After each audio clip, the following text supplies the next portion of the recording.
Hi, everybody. Welcome to Conversations with Calvin, We the Species. We're at the end of April. Chronologically, I didn't know I'd even be here today. Brittany has been very accommodating because we had a power failure, like we're always having power failures here. Like somebody's not paying their bills, something it just happens all the time. But this one I actually heard this morning. I hear this tremendous boom and I knew that was bad. Something bad had happened, and of course, everything turned dark in the house. And fortunately, Brittany was very accommodating, and we kind of switched times. And this is very special for me because Brittany's background and what she does, I find fascinating. She's in luxury real estate in Michigan, and actually pretty close to Ann Arbor, which is one of my favorite places. We'll talk about that a little bit. But Brittany's journey to being so successful in luxury real estate, I think is really fascinating and interesting because everything in life, as I've learned working for Luxottica, everything in life is a sale. And we don't realize it. You're selling a house, you're selling this, you're selling that. If you're with three friends, one friend wants to go for Asian food, and another friend wants to go for Italian food, another friend wants to go to a deli. So a sale is going to be made where they ultimately wind up. So everything in life, if you think about it, is a sale. And in my 25 years selling eyeglasses, I was a salesman, and Brittany is in sales, but a very elite, interesting part of sales. So, this is the conclusion of my monologue. So, so Brittany Racine, why don't you do just a little bit of a background, and then we're going to talk about some luxury real estate in Michigan. Take it All away. right. I have been in real estate for 12 years. I started back when I was pregnant with my son, and I got my license to really assist my mom because she had been doing real estate for about 4 or 5 years at that point, and she was just super busy. So I got it not knowing if I was really going to dive all into it, but it was working out for just having babies and young kids at home, and I had sort of a flexible schedule at the time doing the real estate stuff. And then obviously now the schedule is a lot more demanding just because the market has changed and it's so much more competitive now. But it really was great when they were little and now they're in school. So I've had a lot more time to really hone in and build my business at a higher level, at a faster level. And it really kind of took off a little bit before COVID, when I got divorced and really everything in my life changed, the direction of my life changed. And that kind of really catapulted everything that I was doing. Okay. Okay. So let's jump in. All Uh, right. Uh, and I'm always fascinated by this question. What's the biggest myth? Because I have a million myths about real estate floating around my head, but what's the biggest myth people believe about the luxury real estate market? I think a lot of people think that real estate is easy. Like they're like, why is a real estate agent making so much money if they're not doing anything besides facilitating a sale that people can do on their own? And that's the biggest myth because 9 out of 10 times it's a lot harder than it looks behind the scenes. And with all obviously with clients, people have different goals, people have different personalities, people have, different timelines, and then you get another party involved on the buying side or whatever side you're not on, and they have their own. So it's like it's a lot going on of just getting everybody aligned, making sure everybody's getting along, like legal documents, like there's so much more to it besides what everybody sees on these TV shows that people assume is what real estate is. So, like most 9 out of 10 deals are a lot harder than the perfect sale. So I'd say that's the biggest myth. Okay. How was your personal journey? We talked about that before we went on air, but how was your personal journey? How did it affect your approach to selling real estate? Yeah, so it really affected my marketing, really, because at first I was like, I don't want to be that salesy person that's all over the internet selling everybody and just being cringy and annoying. And I realized that that's first of all the cheapest way to advertise. I could send a mailer to a neighborhood that cost me $500, and who knows if anybody actually looks at the postcard or whatever it is that I'm mailing them. Where social media, who cares if somebody thinks it's cringy? You're getting a way bigger audience at sometimes no cost, and the audience is it's wider and it's easier to get to the fastest. And it's honestly something that people are on all the time. So that was one thing that I really had to learn, and I had to just drop all of my own expectations and theories about what I thought about it and really just dig into it. And I tested it out for a while just to see, what's resonating with people, what's working the best for people, what's getting the best reach. And then once I really figured that out, I just kind of went all in on it, which it seemed weird because what I noticed made a huge difference was if I was actually in the video or the whatever the post was on social media. Because for a while I would just take like a video of whatever I was showing and kind of do it that way because I didn't want to be all in your face, salesy, like look at me type. I don't know. That's was not what I was about. But when I was testing the different pieces of content and the different advertisements, anything that I was in, I think just gave it more of like a human feel to it and more of like a human connection. And those always did way better. So, yeah, I mean, I had to just drop all of my fears on judgment and Hmm. judging myself and like learn it and really just dig in to really get it to where it is now. I'm in a I'm in central Jersey in Monmouth County, kind of a nice county, 20 miles to the east of I'm going off topic a little bit, but 20 That's miles to the okay. east of 20 miles to the east of me is the ocean. And I guess this is middle, upper middle. I know 3 miles down the road from me, this guy Bruce Springsteen has a house. Hmm. Literally, That's awesome. yeah, literally 3 miles away from Bruce Springsteen. But it's funny. Last week I was pulling onto the main highway here, Route 9, and it's funny. I mean, I knew I was going to be interviewing you, but it didn't register. But there, pulling onto the highway, is this gigantic billboard, Hmm. huge, with this very prominent real estate agent up there.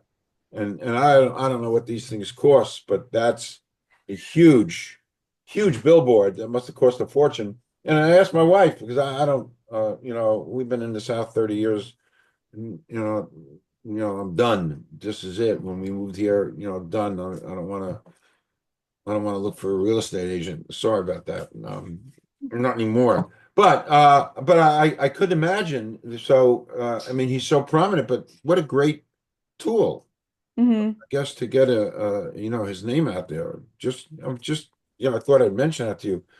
Yeah. You noticed that? Right. And I think a lot of it too is having a face with a name. I'm sure his face was probably on the billboard. Yeah, sure. Yeah, I think that's huge too, especially like in the community that I'm in because I'm always out and about. People recognize you from your ads and they know what you do. So even if you're not being super salesy and cringy, you're still going to be top of mind to your clients or to your audience when they're thinking of selling a house because they're thinking of, the face of the name. It's more recognition.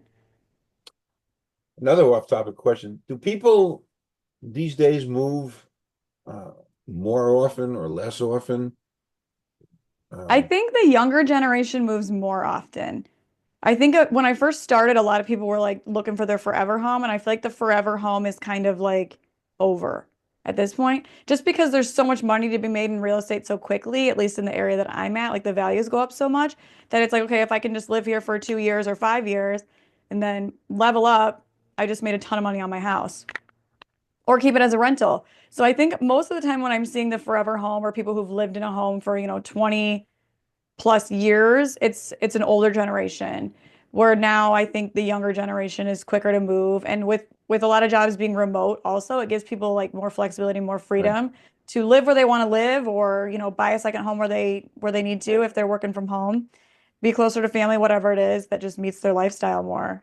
So they're not stuck in the same spot as long, I would say. Okay. Um, I like this question too. Um, what are your favorite strategies for making a property stand out? I definitely like to stage, I would say stage the house. And it's not always bringing in furniture, but it's just either moving what they have or clearing off what they have. It's almost like giving the house like a quick makeover before a photo shoot. Like if you were going to go on the cover of a magazine, sorry, the dogs are barking. I That's think the fine. lawn people are here right now. That's fine. Um, so like if you were going to be on a magazine, you're not just going to wake up and take your picture and send it in to be on a magazine. You're going to work out, you're going to diet, you're going to get a haircut, you're going to, get a new outfit, you're going to do all the things to make sure that you look the best on whatever it is that you're going to be appearing on.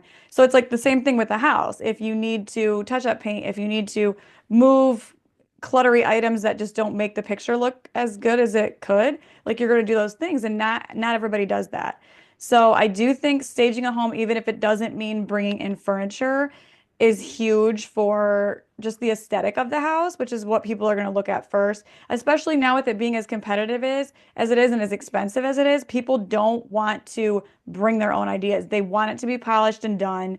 They want it to be they care about how it looks a lot more than they used to. I think they used to kind of want more of a fixer-upper, and now they don't want to do that because it's just too expensive and there's people are making a lot of money. Like even though the costs are going up, people are making a lot more money, I think at younger ages also, so they don't want to do the work. So definitely staging, making it look aesthetic, as aesthetically pleasing as possible. But then also it totally matters to have a professional photographer, videos, all the social media stuff, and really build up the hype for the listing to kind of create the urgency for it so people can fight over it. So it's funny, I worked for an interesting man and he kind of taught us to do things, do it now, don't waste time and do it right. And that's just what Hmm. you said. If you're doing it, do it right. Right. Yeah, okay. Uh a quick off topic. I forewarned you, Brittany. So we're going off topic now. I always like to ask this question. You don't even have to answer it, but and there's no rules, but excluding family or friends, somebody living or dead you'd like to spend a day with. Ooh. And it could be a Excluding, couple you said excluding family and and friends? and friends, yes. I mean, I feel like the standard answer would be Jesus, right? Because like you get the answers to everything, but Sure. I feel like that's not, I mean, I could talk about that, but I also think that that would be a lot of people's answers. So it's not a super interesting, I forgot about that person answer. I think that's what a lot of people would say. So I'm trying to think if there's anyone that would be less, I guess, popular. Sure. Um, I don't know. I think I'm trying to think. I can't think of anybody off the top of my head that's That's I'm not fine. like related to. Your But answer, obviously Jesus gives all the answers. He's going to give you the yep, direction. He's that's going to fine. give you the purpose that I think a lot of people have always looked for. Yep. And it's funny, I tell you my little story before we went on air, experiencing something Hmm. in that realm, which resonates with me even today. Anyway, um, why back to work now? Okay. Back to the real world here. Why do most listings fail to attract the right kind of buyer? I think a lot of sellers are focused on who can I hire that's the cheapest. And a lot of times the people they hire that are the cheapest or that are willing to do the job for the cheapest, they're not going to be the best agents because they're not putting their money into the advertising, the professional photography. Like they might be more inexperienced and just more desperate for the listing. And a lot of people I think are going for those just to save a dollar. And it's really shooting themselves in the foot because then their listing is going to sit, which ultimately is going to get them less money in the long run. So I think that is one huge mistake that people make. And then again, just the how the house looks, but even pricing it properly. Because a lot of people think, okay, my house is worth $1 million, but if it's only worth 850, it's gonna sit forever. So it's like it's you have to price it right for people to attract anyone, first of all. And the longer it sits, the less attractive it is. So even if you think, well, let's just list it high and then we have room to come down, a lot of times you're really shooting yourself in the foot by doing that because you're going to have to come down a lot further than you would have if you just priced it right in the beginning. You off topic. Do you slightly off topic? Do you foresee? I read a lot of stuff. I sit in my chair, as a card-carrying member of AARP here. I read all kinds of articles, and one of them is we've got a bit of a housing shortage, Hmm. and it's not necessarily going to get resolved quickly. And then if where there's problems bringing in supplies and taxes and all kinds of stuff, do you see any trends? I mean, as far as real estate, if houses are going up because we have less Hmm. houses, so the real estate market is going to be a hot commodity for a long A time. while. Hmm. You agree with Yeah. that?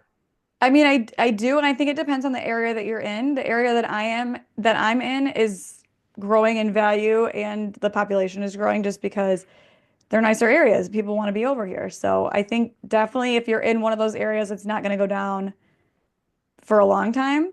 There are some areas that people might start moving out of to get into those more, popular, desirable areas. So those could potentially be going down.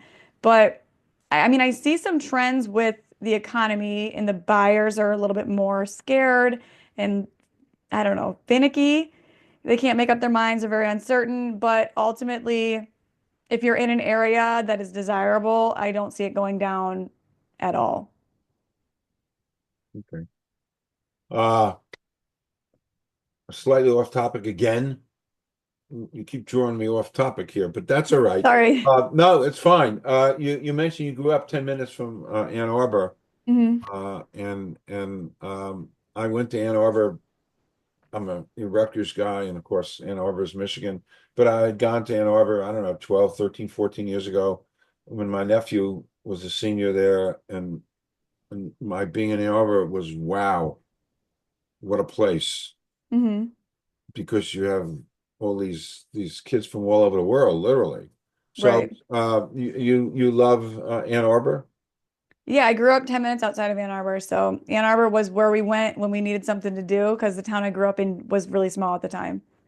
It's definitely grown a lot though now because of Ann Arbor. And the prices of living in Ann Arbor are so expensive that people are kind of pushing out a little bit. So a lot of the surrounding areas in Ann Arbor are growing in Mhm. value, but also in population because people might now not want to pay the taxes of Ann Arbor or they want a little bit more space because Ann Arbor is pretty dense.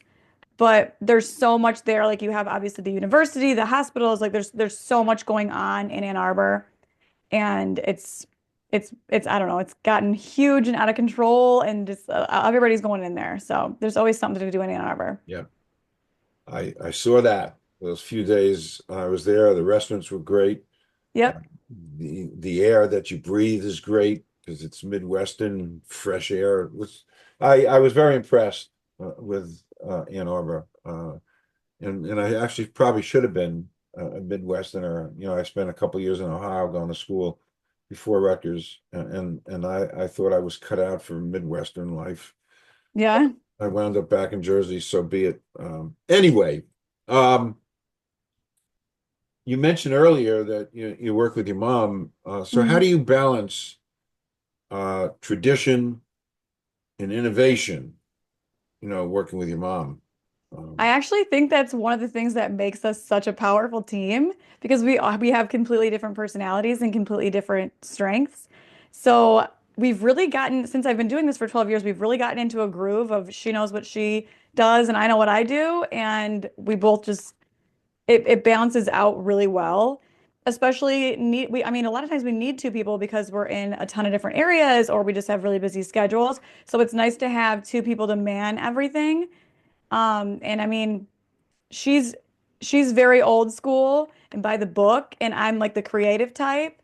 So I think that together, it's like it really balances each other out and helps us to cover all the bases that a lot of people can't do on their own or even in their team if they're all, relatively the same age or the same type of brain. I don't know what side it is, but I think we have opposite sides. well, that works out. Opposites attract. Yep.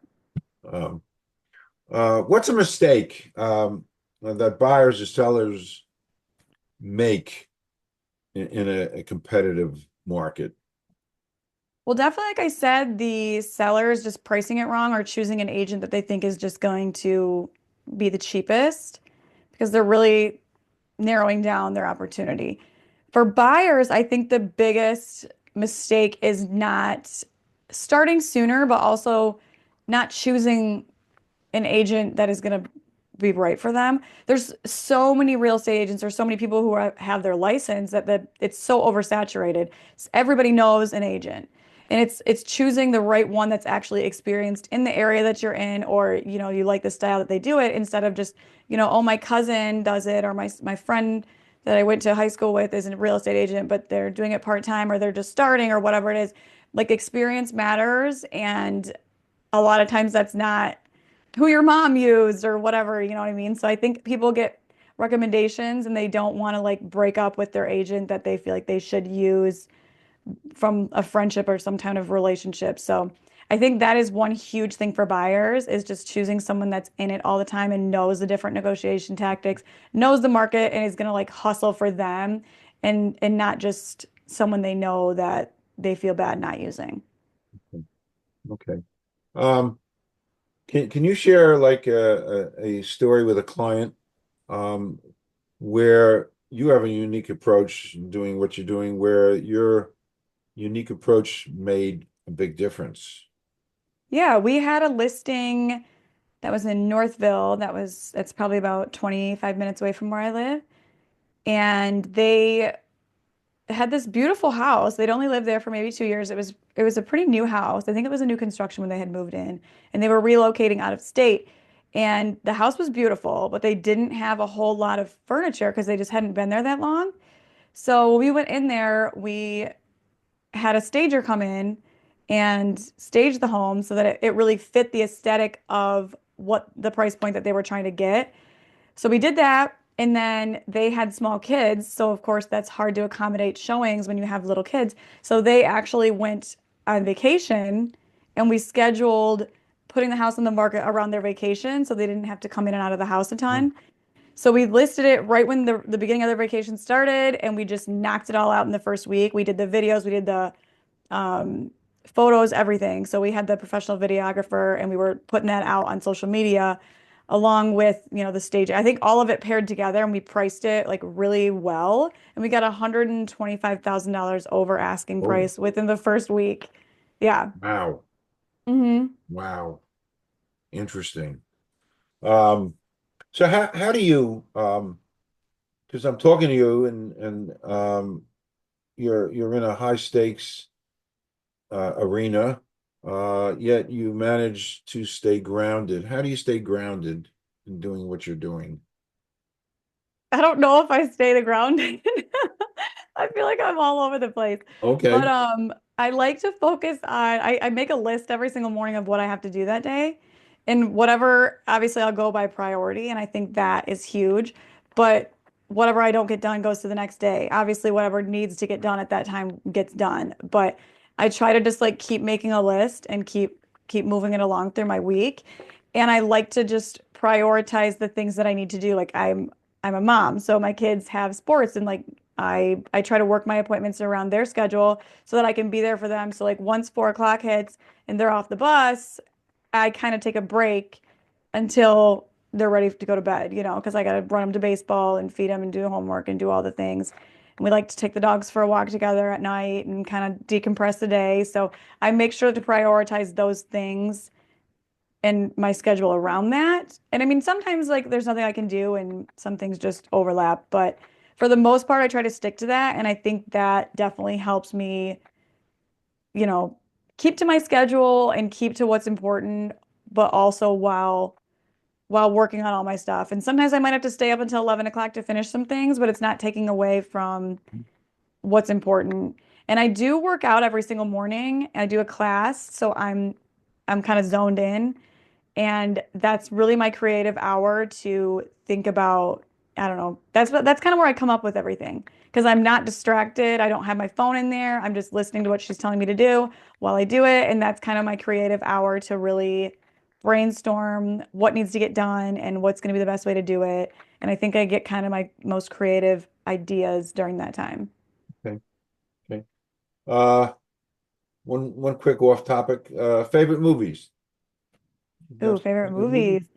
I feel like I haven't watched new movies in a long time. Like I'm a big 90s movies girl, and I feel like anytime I'm watching a movie, it's usually with my kids. So for the most part, I feel like they just pick what it is. I'm more of like a documentary person. So if I'm gonna watch TV, I usually will watch a documentary, but I fall asleep as soon as I turn the TV on. So as far as movies go, I feel like we are in, I have two boys, so we're in like the Happy Gilmore, the Dumb and Dumber, like all those traditional ones that I watched back in the 90s, like they love those. So that if I'm watching a movie, it's usually with them and it's very brainless. Yeah, my son, when he grew up, it was Ghostbusters, Yeah. and there was a time when he was never old enough, but I did let him watch Animal House. I Um, mean, it won't hurt him. it didn't hurt him. Actually, it didn't hurt him, and it was kind of a bonding thing because we watched it together a lot, and whenever it was on, he'd come running in, "Hey, Dad, let's go watch Animal House." So I actually turned it around, and there was some bad language in it. And when he was young enough, I used to cough Oh when yeah. I knew the bad language was coming on, so he wouldn't hear the bad language. And he never figured out why I always used to cough Because he loudly. probably could hear the TV still. Yeah, yeah. I had a real estate story to tell you.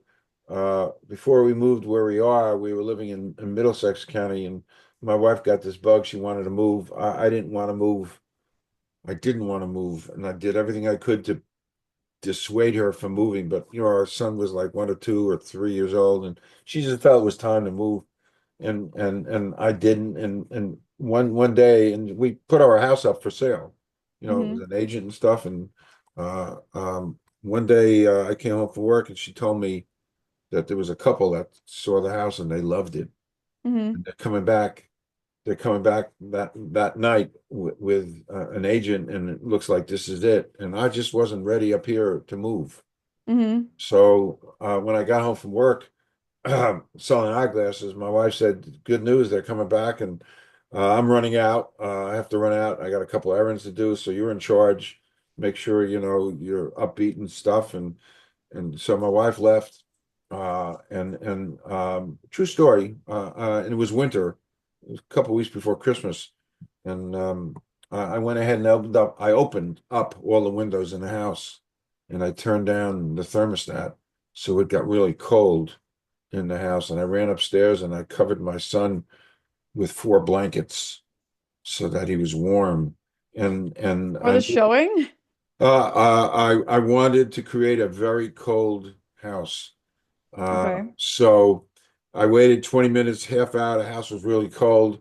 And then I knew these people were coming with the agent like at 8 o'clock.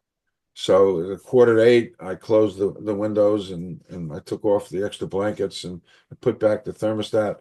So anyway, when the people came with the agent, it was really chilly in the house. So the couple came in with the agent, and the wife and the agent went upstairs, and the husband came over to me and said, "Can I ask you a question?" I said, "Yeah, sure." He said, "It's very cold in this house." And I said, "I'm going to be really honest with you. It's always cold. We try so hard to keep it warm. It just never works. It's always cold." And he said, "Well, you're very honest, and I appreciate you telling me that." So anyway, my wife came home. She never knew this story until I wrote about it in my book, which, my book, There's a Tortoise in My Hair. Anyway, she said, "How did things go?" I said, "I think they went really well." So anyway, it bought me 6 more months of living without having to move. You blew the sale. I wanted to blow the sail. I wasn't ready up here to move. And then we moved, but it got me Hmm. 6 more months. True story. Uh, Hmm. you could file that. Uh, as we wind down, you've been featured on some national type platforms. Has this kind of media exposure changed the business for you? Yeah, definitely being in this area where I'm not in New York City, I'm not in California. So the national recognition has been huge just in this area because nobody else is really doing it. So I think that gives a lot of credibility and also exposure on a different platform. So a lot of times if people see it from somewhere else, they could send a listing to someone they know that's looking in the area. So it doesn't necessarily have to always be local. I think people, especially in social media, will send it to anyone, and the more eyes, the better. So I think that definitely has opened another platform for us on a different level that has really built us to, I guess, built up the hype for the listings and then also just what we do as agents, different than a lot of other people around here. Okay. Okay. Finally, finally, what's your vision for transforming the Michigan real estate market in like the next 5 years? I think it's still going to keep going up. Obviously, I like to do all the extra things that I do for any of my listings or any of my clients. So more is more and extra is extra for me. So that's definitely the direction that I'm going. I think that it's really going to go up at least. I mean, it depends on the area that you're at, but I love to do the luxury markets, but also just the standard middle class home, first time home buyers, investments. I think investments are going to definitely go up a lot too, just because there is a lack of inventory. So the people who are able to do it are gonna get in now and they're gonna make a ton of money off of it.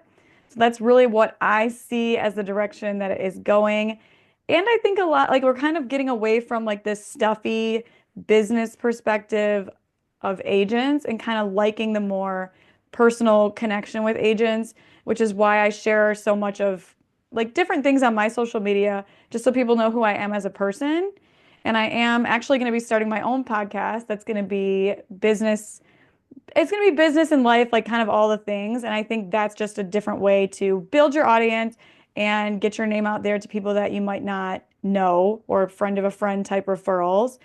And it just is going to keep people top of mind and be more trustworthy and relatable to the agent that they're using instead of someone that's like crunchy and I guess corporate looking, if that makes sense. Makes sense. It makes sense. And, I listen. I'm a podcaster, and it could be the wave of the future. Uh, Yeah. and for a while there, when I first started out, people said don't do anything more than 2 minutes, but that's gone away a bit, and people they're finding something, and they're spending some quality time, watching and streaming and podcasting is even encroaching a little bit on TV time. Right. The world is changing. The Yeah, and I world think is it's also changing. it gives a huge range of, I guess, channels for people to listen Yeah, to or to watch that yeah, they wouldn't get on TV. So, right. Yeah. yeah. And it's a big, wide, wonderful world. I didn't mention to you, but I got my 9,000 subscribers in the books, and I've interviewed people all over the world.